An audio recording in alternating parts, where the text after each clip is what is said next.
Assalamualaikum warahmatullahi wabarakatuh. Karena standar manusia itu kalau menganggap penting, standarnya itu kalau bukan kedudukan, harta benda. Ya, coba deh, orang kaya masuk masjid, itu sapnya sudah ada yang ngisi. Orangnya belum datang.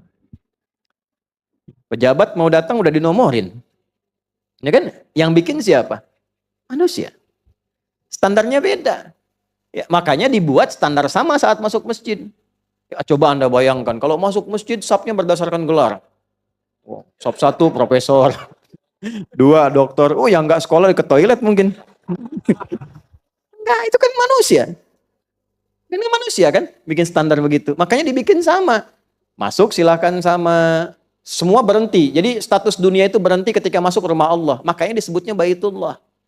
Masjid itu disebutnya Masajidallah. Kalimat masjid pertama dalam Al-Quran itu ada di Quran surah kedua Al-Baqarah di ayat 114.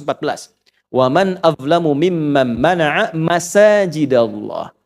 Diteruskan memakmurkan Quran surah 9 ayat 18. Innama ya'muru masajidallah. Selalu dilekatkan pada Allah pemiliknya. Masjidnya Allah, masjidnya Allah, masjidnya Allah. Kenapa? Supaya tidak ada yang klaim. Walaupun dia merawat, boleh. Tetap rumah Allah itu mesti diatur. Gak boleh sembarangan orang. Saya mau tiduran di sini Pak. Oh, nggak bisa Pak, ini ditutup. Ini kan punya Allah, bukan punya Bapak. Nggak bisa.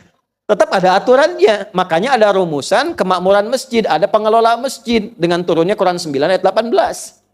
Tapi pengelola masjid ini pun tidak boleh melebihi kapasitasnya seakan-akan menjadi pemilik mutlaknya. Dibuatlah aturan oleh Allah. Dari aturan pengelola bagaimana, ya menata untuk ibadah bagaimana, mengelola harta di situ bagaimana, supaya tidak melebihi kapasitasnya. Tetap yang punya Allah. Anda diberikan rizki, dititipkan oleh Allah pada Anda untuk menyempurnakan pembangunan. Walaupun sumbangan Anda 50 M, hartanya bukan punya Anda. Cuma Anda dipilih kebagian, dapat pahalanya dari situ. Dititipkan oleh Allah lewat Anda. Jadi kalaupun Anda nyumbang paling besar, bukan berarti semua harus punya Anda. Lantas Anda buat kebijakan yang melebihi kebijakan Allah. Itulah sebabnya dibuat ketentuannya Masajidallah, masjidnya Allah. Jelas gak? Gitu ya. Jadi aturannya sama. Silahkan masuk sama. Sapnya sama. Kalau ada kondisi tertentu memang diatur, silahkan atur. Tapi jangan melebihi aturan Allah Subhanahu wa ta'ala.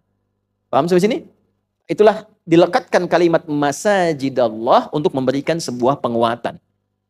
Oke, ini standar manusia. Jadi penting itu kalau punya harta, punya kedudukan, penting manusia. Di sisi Allah, standar orang elit dan penting. Itu ukurannya ternyata bukan dunia.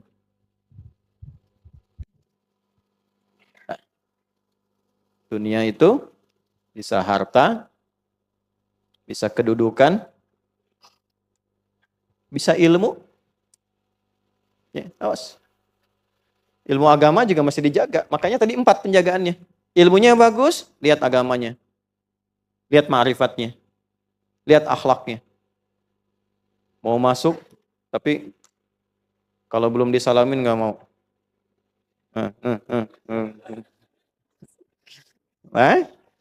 Ada penjagaannya, akhlaknya, dari mulai interaksinya, ngajarkannya bagaimana, itu standar. Ini juga sama. Nih, dunia, manusia. Tapi standar Allah satu, takwanya. Ini. Jadi Anda punya keutamaan apapun dari ini, kalau ini hilang, Anda nggak bernilai di hadapan Allah. Tolong catat ini.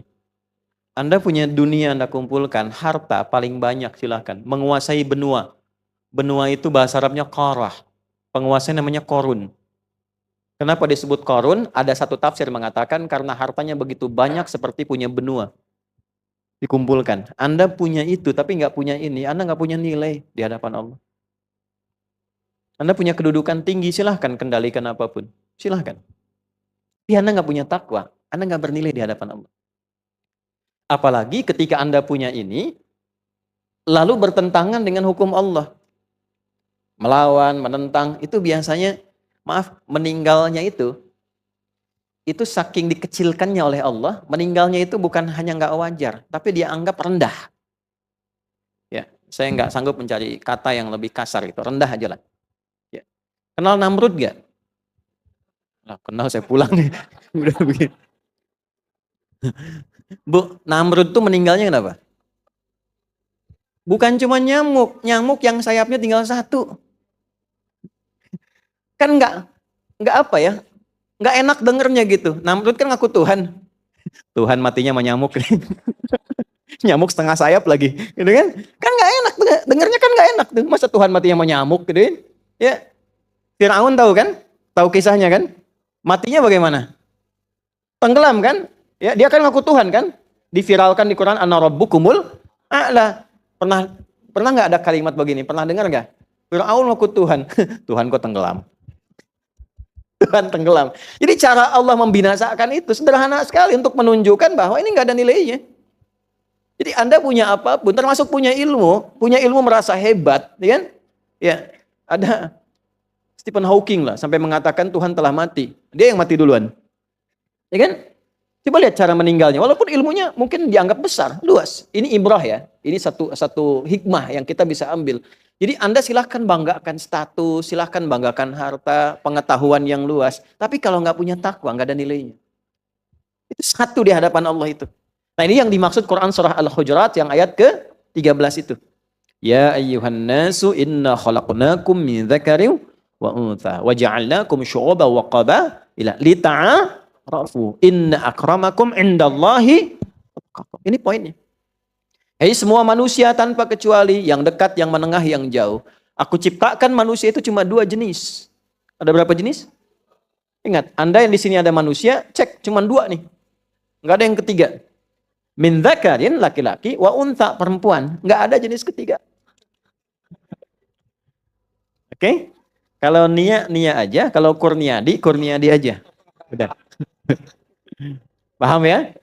Baik. Jadi cuma 2, tidak ada yang ketiga. Wa ja'alnakum syu'uban wa qabail. Dari situ kemudian silahkan saling mengenal, berta'aruf, membangun hubungan sosial dari kekeluargaan sampai masyarakat. Tapi kalau nanti naik statusnya, bergaul dengan orang, ya, maaf mungkin ada yang disanjung, ditinggikan, dihormati, wajar keduniaan. Tapi kata Allah dalam pandanganku standarnya 1. Inna akramakum indallahi indan nasi, mungkin di kalangan manusia, mungkin aghnakum yang paling kaya. Ya. Mungkin aktsarukum amwala aw mala, yang paling banyak hartanya. Ya, mungkin a'lakum mansiba, yang paling tinggi kedudukannya. Tapi indallahi, standar Allahnya yang paling tinggi takwanya. Ini poinnya. Karena itu ketika ada orang sosok biasa pun, tapi dia merasa ingin mengenal Allah lebih jauh, ingin menaati Allah lebih giat, ingin tahu aturan Allah lebih dalam supaya dipatuhi dan dijalankan, maka standarnya diangkat oleh Allah tinggi, melebihi orang-orang yang dianggap penting ini. Itulah poinnya.